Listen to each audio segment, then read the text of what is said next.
berdoa seusai berbuka. Doanya yang nanti di bawah itu ada Allahumma lakasumtu wa bika amantu wa ala rizkika aftartu dhahabadz dhama'u dan seterusnya wa thabatil ajru insyaallah taala itu kan. Itu wa dhahabatil uruqu dan seterusnya itu dibaca setelah berbuka, bukan sebelum berbuka. Misal waktu sudah datang, kita buka dulu, kita batalin puasanya dulu. Dengan apa? Minum 1 teguk. Nah, bacanya apa? Ya Allah barik lana fima rozaqtana. Jangan gara-gara Ramadan kemudian Allah barik lana praisik sebulan enggak ono. Ya bismillahirrahmanirrahim. Walau kadar bismillahirrahmanirrahim lah. Bismillahirrahmanirrahim, ngombe es cola atau ngombe yang manis-manis itu yang disunahkan kan? Yang manis-manis. Ya, yang manis-manis itu ada grade-nya.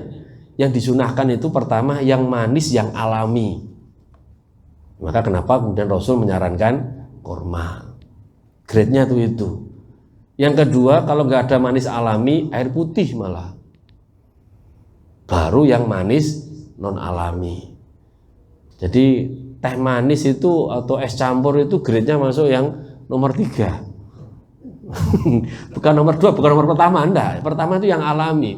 Buah-buahan yang manis selain kurma masuk kategori yang pertama. Tapi yang paling pertama kurma. Karena ulama mengambil bukan kormanya tapi manisnya, manis alaminya itu.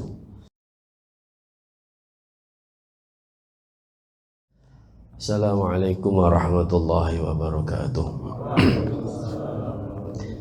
Alhamdulillahirabbil alamin. Allahumma shalli wa sallim wa barik ala sayyidina Muhammadin miftahi babi rahmatillah adada ma fi ilmillah. Salatan wa salaman daimaini bidawami mulkillah wa ala alihi wa sahbihi wa man wala la hawla wa la quwata illa billah ma ba'd. Kita melanjutkan kajian rutin, kajian Kamis sore untuk mengkaji beberapa tema-tema keislaman. Pada kesempatan ini masih kajian tafsir, tapi saya mengambil tema yang mungkin sebentar lagi kita insya Allah akan senantiasa berjumpa dengan Ramadan. Maka alangkah baiknya ketika kita pada momen sore ini murojaah, mengulang lagi, merefresh persiapan kita terkait dengan amaliyah-amaliyah nanti kita jalankan di bulan Ramadan, dan beberapa hal yang mungkin nanti bisa dimusyawarahkan di forum yang membahagiakan ini. Terkait dengan puasa Ramadan atau kewajiban tentang puasa, disebutkan oleh Allah dalam Quran surat Al-Baqarah ayat 183 sampai 187. Bahkan ini ayat bisa dikatakan sebagai ayat yang memang spesifik khusus membahas tentang syariat dari puasa Ramadan atau puasa wajib. A'udzu billahi minasyaitonir rajim. Bismillahirrahmanirrahim. Ya ayyuhalladzina amanu kutiba alaikumus syiyamu kama kutiba alal ladzina min qablikum la'allakum tattaqun. Wahai orang-orang yang beriman, diwajibkan atas kalian berpuasa sebagaimana diwajibkan puasa ini atas mereka-mereka yang ada atau yang datang sebelum kalian agar mereka bertakwa. Jadi ini memberikan penegasan bahwa syariat puasa itu memang sudah ada sebelum diwajibkan kepada kita umat Islam. Bahkan para ulama mengatakan satu di antara syariat agama yang paling kuno itu puasa. Bahkan semua agama yang diyakini oleh umat manusia itu pasti ada yang namanya syariat puasa. Agama apapun. Bahkan kita itu kalau kategori puasa katanya itu masih sedikit, 30 hari atau 1 bulan itu masih kategori sedikit sebagai kewajiban ya. Kalau amal puasa sunnah kan terserah orangnya mereka. Katanya di Kristen, ya, di Katolik terutama itu bisa sampai ada yang 40 hari lebih dalam waktu 1 tahun. Tetapi tidak rangkaiannya tidak nyambung seperti Ramadan. Puasa itu kalau diakumulasi itu bisa lebih dari 30 hari. Itu pun bagi yang taat yang mau melakukannya. Ya sama dengan kita Ramadan 30 kadang ya jadi nyang barang itu. cari alasan apalah untuk nggak puasa itu. Jadi memang ini menjadi syariat agama-agama samawi, yaitu apalagi Muslim, Islam, Kristen, Yahudi, itu agama Ibrahim itu memang syariat puasa sudah menjadi bagian dari tradisi itu. Yang unik dalam Al-Quran itu, meskipun dalam makna bahasa, kata puasa itu bahasa Arabnya dua, ada as-saum, ada as-siyam. Artinya semua puasa, tetapi penekanannya berbeda. Kalau saumun itu maknanya umum, semua hal yang sifatnya menjaga diri, tak ngomong, itu dari ini poso bisu ya. Kalau orang Jawa namanya apati, orang-orang Hindu ya, Bali itu kan ada namanya apa itu kalau hari raya apa nyepi itu kan apati, geni apati, yang meninggalkan, menjaga dari hal yang dilarang, itu namanya puasa. Tapi kalau kata siam itu memang spesifik terkait dengan urusan makan, minum, dan urusan-urusan itu namanya siam. Karena di dalam Quran ketika Allah memberikan anugerah makanan dan keistimewaan kepada Siti Maryam ketika di mihrab itu, Allah memberikan janji bahwa kamu harus puasa apa? Laukalimun nasa inzia, aku tidak akan pernah ngomong. Jadi puasanya itu puasa bisu, itu juga puasa dalam makna itu. Ayyamam ma'dudat faman kana minkum maridun aw ala safarin fa'iddatun min ayyamin ukhra. Di hari-hari tertentu yang kita kenal dengan puasa Ramadan, apakah itu 29 hari atau 30, cuma itu, jangan berharap 28 hari, nggak ada kabisat Ramadan itu, apalagi 31 tambah nggak ada, maunya kan pengennya dikurangi aja itu ya, 29 hari atau 30 hari. Faman kana minkum maridun aw ala safarin, jikalau di antara kalian, barang siapa yang di antara kalian itu sakit atau bepergian, fa'iddatun min ayyamin ukhra, maka boleh mengganti hari yang dia tidak puasa di saat dia sakit atau dia bepergian itu dengan di hari yang lain. Ini bagian dari kemudahan kita berpuasa. Lah makna sakit apa yang memperbolehkan kita untuk tidak berpuasa? Yang sakit yang memang kalau kita puasa itu kita lebih sakit lagi, lebih berbahaya. Siapa yang mempunyai otoritas ini? Ya dokter. Dokter menyarankan bahwa kita harus berbuka ketika Ramadan, sakit mau nggak mau harus buka, harus minum obat dan seterusnya. Ya kita turuti. Konsekuensinya kita akan mengganti di lain hari yang lain itu. Atau bepergian. Bepergian seperti apa? Bepergian itu ya diartikan oleh para ulama bepergian yang memang kalau mazhab Syafi'i membatasi bepergian yang punya jarak masafatul qasar sekitar 80 km jauhnya itu. Kalau mazhab yang lain ada mazhab perjalanan 2 hari. 2 hari terpakai onta itu. 2 hari ini pakai mobil tambah tekan atas terlalu beratus kilometer itu kalau itu. Bahkan bisa beribu kilometer. Jadi minimal 80 kilometer. Jadi jenengan gini ya, anggapan hari ini besok itu Jumat puasa jam 7 punya tugas dinas ke Tegal. Sudah berapa kilo itu? Udah 100 ya? Ada, ya udah keluar exit tol Tegal sampai Lemu, selesai sudah. Kan sudah masafatul qasar itu. Boleh. Soal boleh, tapi Tegal ya urusan sendiri. Ikut sahur ambil keluarganya, ambil istrinya. Aku pagi ini ada dinas ke Tegal, tak jalan mah, oke jalan. Tekan Tegal status, aku tak sarapan sih. Perjalanan 1 jam ya, 1 jam setengah, 1 jam. Yang Pekalongan aja sampun berapa kilo Pak? Sini Pekalongan Pak? 80-an, bisa sahur, bisa buka. Ya, setiap hari budal sahur mulai buka. Intinya bahwa soal boleh nggak boleh itu boleh. Apakah kemudian tega melakukannya? Nah itulah kemudian kenapa tekanannya itu di bagian surat Baqarah 183. Ya ayyuhalladzina punya komitmen keimanan atau tidak, itu aja. Punya komitmen keimanan atau tidak. Wa 'alal ladzina yutiqunahu fidyatun ta'amu miskin. Dan bagi mereka yang tidak mampu berpuasa karena faktor memang tidak mampu berpuasa, bisa saja karena tua renta, sepuh banget, dan memang dia tidak boleh oleh dokter untuk berpuasa, atau orang yang tidak dimungkinkan untuk sembuhnya, dia harus ketergantungan obat itu tidak bisa, tidak. Maka orang seperti ini tidak punya kewajiban mengganti hari, tetapi punya kewajiban membayar ganti puasanya dengan 1 hari 1 mud. 1 mud itu bukan batasan, bukan timbangan pasti, tapi takaran.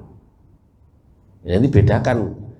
Kalau zakat itu ukurannya pasti 2,5%, nggak bisa dinego itu Pak, karena itu ukuran pasti ya, ukuran pasti. Kalau ini takaran, takarannya apa? 1 mud. 1 mud itu apa? 1 mud itu ekspresinya orang Arab itu 1 kali apa, orang Jawa udah cawuan itu. Jadi ada gandum itu atau korma itu dicawuk dengan 2 telapak tangannya orang Arab, itu ukurannya 1 mud. Itu kalau dikonversi ke ukuran timbangan ya, itu ulama berbeda-beda. Namanya ukuran tangannya beda-beda. Nah, bukan tidak ada kesepakatan sih, tapi untuk kehati-hatian itu sekitar 0,6 atau setengah kilogram dikit lah, 6 on lah, 6 atau 7 on lah, 1 kilo lah gampangannya, kita tidak angel menhitungannya. 1 kilo itu sudah berlebih dari hitungan 1 mud, diberikan kepada fakir miskin. Konteksnya untuk memberikan makan kepada fakir miskin. Maka kenapa oleh sebagian ulama boleh tidak diganti dengan uang, itu konteksnya karena bukan kita tidak sedang membayar zakat yang harus nominal itu, tapi kita konteksnya adalah memberi makan kepada fakir miskin. Kebutuhannya bukan gandum yang kita berikan, tapi gandum itu menjadi makanan bagi orang fakir miskin. Karena konteksnya adalah memberi makan, maka bisa dikonversi ke uang, karena kebutuhannya soal makan. Nah, kalau dibuat uang, ya kira-kira kebutuhan makan sehari itu berapa normalnya? Itu nanti Basnas itu menghitung sekitar 40-50 ribu 1 hari 1 mud itu pakai, karena ukurannya adalah memberi makan fakir miskin. Ya 15.000, ya sisa 15.000 gorengan ramesan es teh rampung itu. Nah, tapi kira-kira kepantasannya maksudnya gitu. Mudah kalau nggak salah Basnas itu beristihad sekitar 40 sampai ada 35 sampai 50 rentang 1 mud. Nah, ketika ada orang sepuh, kita punya keluarga yang sepuh yang tidak mungkin untuk tidak puasa nggak mungkin, maka ya diganti dengan 1 hari sekitar 35 sampai 50. Biasanya kalau di Basnas itu ada selebaran tentang takaran-takaran zakat fitrah, takaran fidyah dan seterusnya. Faman tatawwa khairan fa huwa khairul lahu wa antasumu khairul lakum. Andaikan ada orang mengambil keringanan ini, maka dianggap orang yang sakit atau orang yang berpergian yang kemudian boleh tidak puasa itu dihitung sebagai rukhsah, keringanan. Andaikan dia mengambil itu baik. Tapi wa antasumu khairul lakum. Andaikan mau puasa, tetap puasa, bertahan tetap puasa juga baik. In kuntum ta'lamun. Jadi tidak perlu kemudian masa ada Allah punya rukhsah kita nggak mau pakai. Nggak ada pembandingan seperti itu, nggak ada. Kalau kita punya perjalanan dari sini, tadi saya ceritakan dari sini pagi sampai Tegal, itu sudah kategori dapat rukhsah, boleh tidak puasa. Tapi kita kayak pantas jeku atau fisikku, sudahlah saya puasa saja, itu juga baik. Andaikan kemudian sudahlah saya makan, itu juga baik. Maka konteksnya adalah ya alladzina amanu, pokoknya pagernya itu, batasan itu formalnya adalah ya alladzina amanu. Syahrul Ramadan alladzi unzila fihil Qur'an hudal linnasi wa bayyinatin minal huda wal furqan. Ini ayat juga memberikan penegasan bahwa di bulan Ramadan lah Al-Qur'an itu diturunkan dalam konteks utuh sebagai kitabullah. Bukan diturunkan dalam konteks dari Allah ke Nabi Muhammad, enggak. Yang nanti dijelaskan dalam surat Al-Qadar itu. diturunkan di malam Lailatul Qadar di bulan Ramadan. Ulama itu mukhtalaf. Lailatul Qadar itu turunnya di 10 hari terakhir di bulan Ramadan. Tapi orang masyhurnya nuzulul Quran itu dilaksanakan di 17 Ramadan. Itu kadang ada ketumbang tindian. Tapi intinya ala kulli hal di bulan Ramadan lah Al-Quran itu daf'atan wahidah, satu kali turun dari arsy-nya Allah sampai ke langit satu, atau yang disebut dengan Baitul Izzah, itu di bulan Ramadan di malam Al-Qadar. Kemudian setelah itu turun secara periodik kepada Rasul selama 23 tahun. Faman syahida minkum syahra falyasum. Barang siapa yang menyaksikan dari kalian bulan, maka berpuasalah. Inilah menjadi patokan bahwa Ramadan itu ukurannya adalah musyahadah, atau dalam bahasa hadis namanya ru'yah. Tapi ini tidak perlu dipertentangkan, ru'yah atau hisab.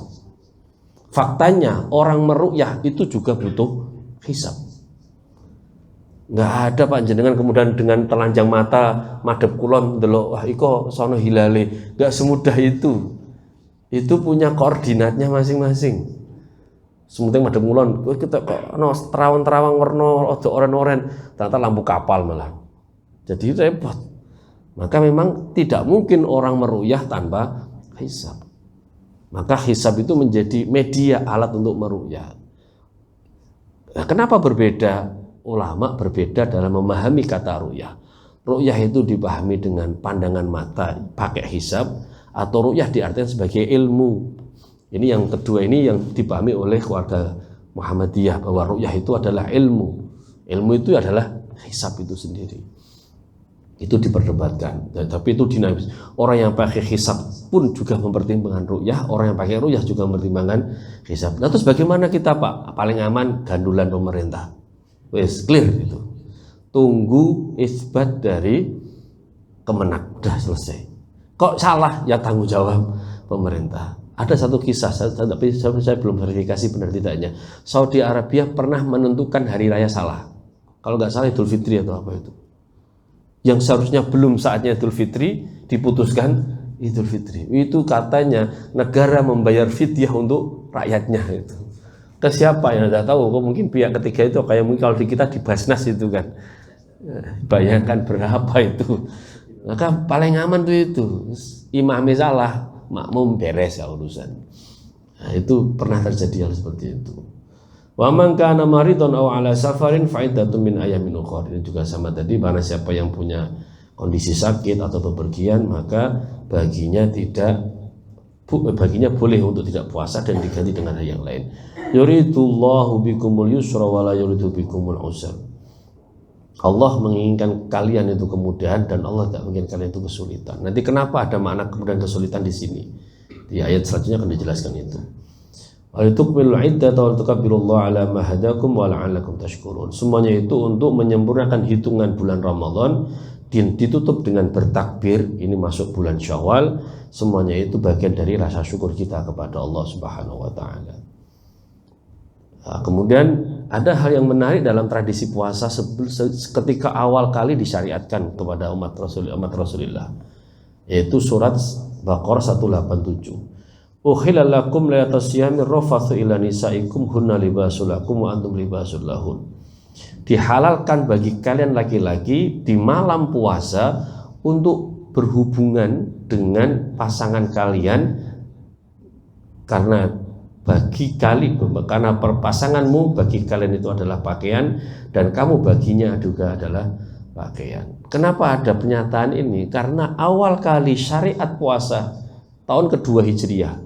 Jadi Nabi itu di Mekah itu belum punya kewajiban puasa Ramadan.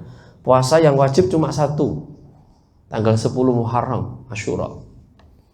Baru Nabi datang tahun kedua di Madinah disyariatkan puasa Ramadan. Itu saya yakin kalau kita itu umatnya Nabi Muhammad saat itu sudah pindah semua itu. Oh biasanya sedino jadi 30 hari ya. Waduh malah mantep itu. Untung kita nggak jadi sahabatnya Rasul itu, mikir pindu jadi sahabatnya Rasul itu. Wah mental imannya kalau nggak kuat itu mundur alon-alon itu. Nah Di awal-awal kali puasa syariatnya itu adalah selama bulan Ramadan dalam kondisi puasa pagi sampai sore itu dan 24 jam selama Ramadan tidak boleh berhubungan dengan pasangannya. Kalau berhubungan meskipun malamnya rusak puasanya. Ya wong Arab yang batin itu. Semuanya awal-awal mengeluh semua tapi gak ada yang berani bilang. Dalam riwayat asbab nuzulnya yang berani bilang itu Umar bin Khattab. Umar lapor kepada Rasul, saya dapat curhatan nih Rasul dari para sahabat. Abot itu, tolong sesasi prei abot itu. Terus gimana? Akhirnya muncul ini. Tapi ada satu lagi yang juga tidak tertulis dalam ayat Al-Quran, tapi dalam riwayat dijelaskan. Ada yang unik dari syariat di awal-awal itu. Jadi kalau kita puasa gini Pak, anggap aja ini hari ini puasa ya. Puasa, kemudian maghrib puasa, maghrib buka puasa. Nah, kok mulai maghrib sampai subuh, kok kita ketiduran? Maka dimulai dari tidur itu kita sudah dianggap berpuasa untuk hari besoknya. Contoh saking capeknya kita pulang, gitu. Kita pulang sampai rumah maghrib, kemudian istri nyiapin buka puasa. Kok kita sambil nonton TV ketiduran? Wah sudah wassalam itu. Sampai besok lagi baru boleh buka puasa. Sahur pun tidak boleh. Itu pernah ada kejadian. Sahabat dia itu pekerjaannya fisik di pasar. Sama cerita itu. Saya lupa nama sahabatnya itu. Pulang, istrinya masakin untuk berbuka, dia ketiduran ketika sudah waktunya maghrib buka puasa. Ketiduran. Bangun-bangun sudah isya masalah. Sudah setelah bangun itu dia boleh makan nanti ketika maghrib di hari berikutnya. Wah pada stres semua itu. Ya kapok-kapokan ini. Mulai-mulai macet kesel tekan omah keturun. Langsung poso otomatis itu. Nah, mereka mengeluh kemudian ya Tuhan mulai min tulu'il fajri ila ghurubi syams. Maka dihitung puasa itu adalah bukan 24 jam. Tapi dihitung mulai waktu subuh sampai datangnya waktu maghrib. Itu diantara beberapa awal yang berkaitan dengan puasa. Prinsipnya masih sangat detail berkaitan dengan puasa itu.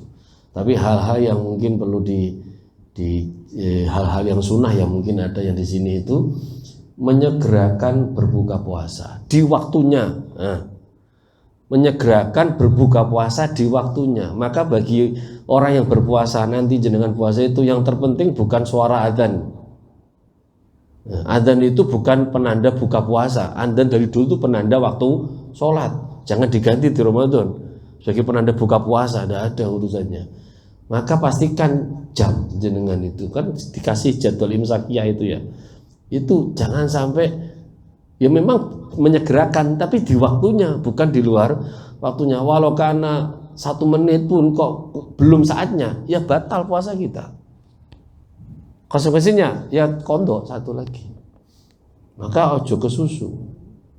Disunahkan menyegerakan itu bukan berarti kemudian kayak orang mau balapan itu enggak. Ya udah waktunya kita segera, jangan ditunda-tunda. Lah buka puasa itu bukan makan. Buka puasa itu membatalkan puasa di waktunya. Walau sekedar 1 teguk air, walau sekedar 1 biji kurma, walau sekedar saudutan itu batal ke poso kan. Kan sementing batal poso nih ya. Udah. Meskipun itu nanti gimana hukumnya Pak? Sunah dicampur makruh pikiran dhewe ngono. Sunah campur makruh pikiran dhewe. Intinya kan batal puasanya. Sudah sah, puasanya sah dihitung itu. Dan juga ketika berdoa seusai berbuka.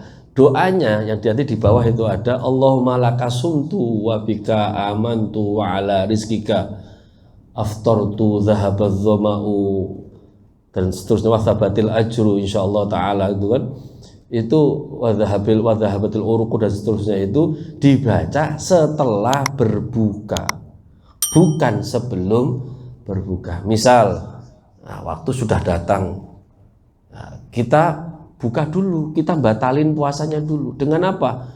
Minum 1 teguk. Nah bacanya apa? Ya Allah barik lana fima rozaqtana. Jangan gara-gara Ramadan kemudian Allah barakahnya praisik sebulan enggak ono. Ya bismillahirrahmanirrahim. Walau kadar bismillahirrahmanirrahim lah.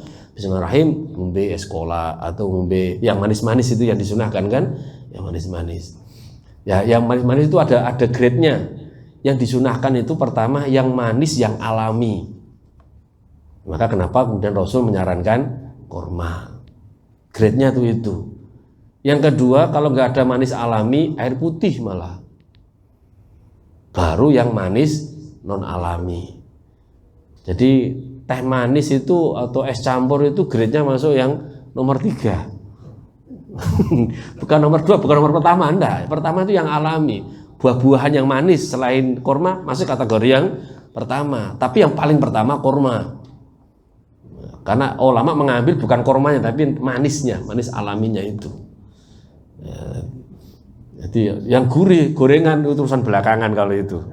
Urusan belakangan.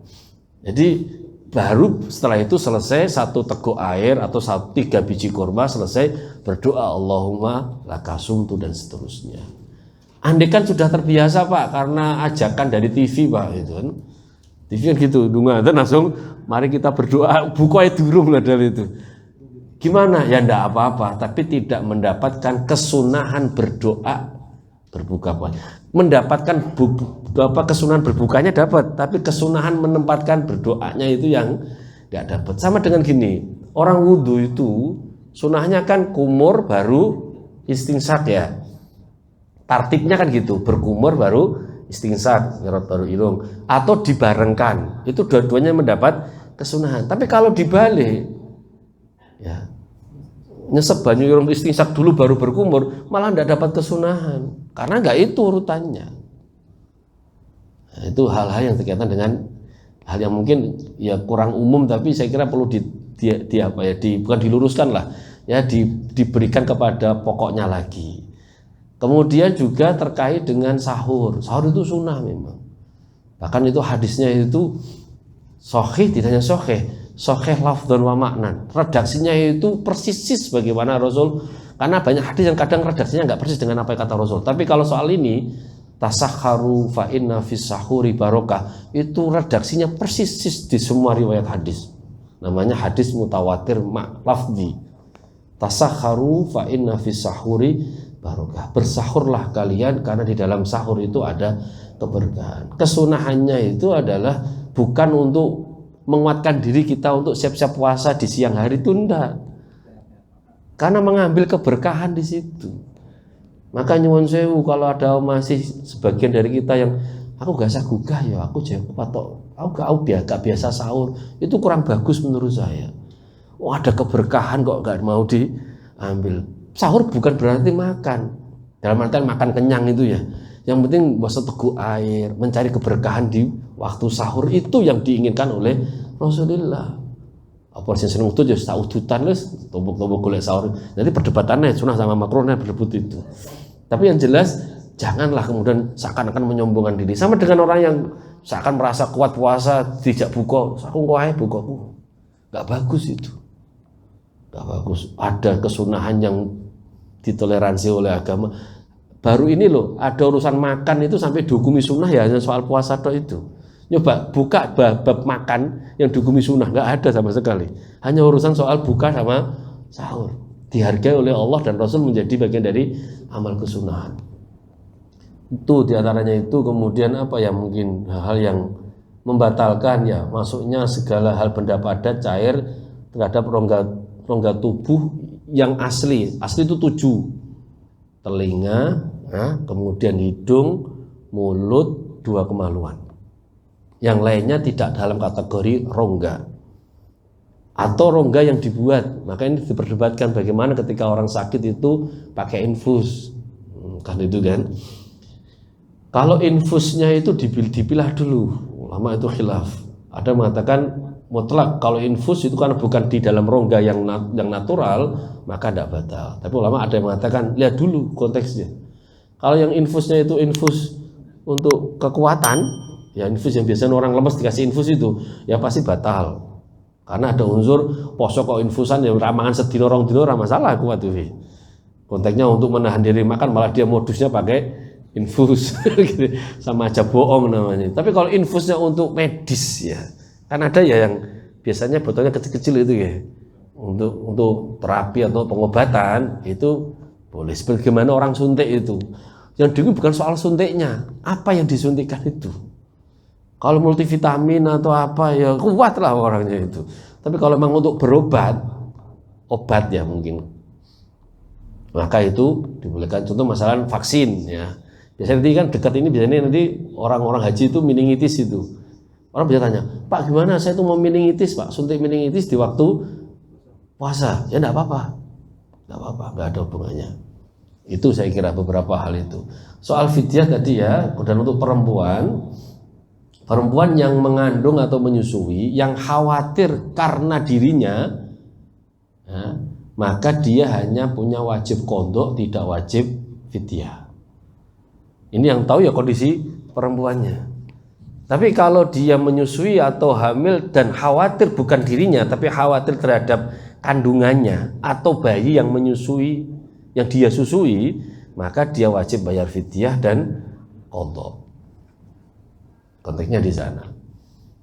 Itu saya kira itu mungkin yang bisa saya sampaikan terkait dengan hal ikhwal puasa. Matur suwun, kalau mungkin ada yang dimasyarakat silakan, kalau tidak kita tutup. Assalamualaikum warahmatullahi wabarakatuh.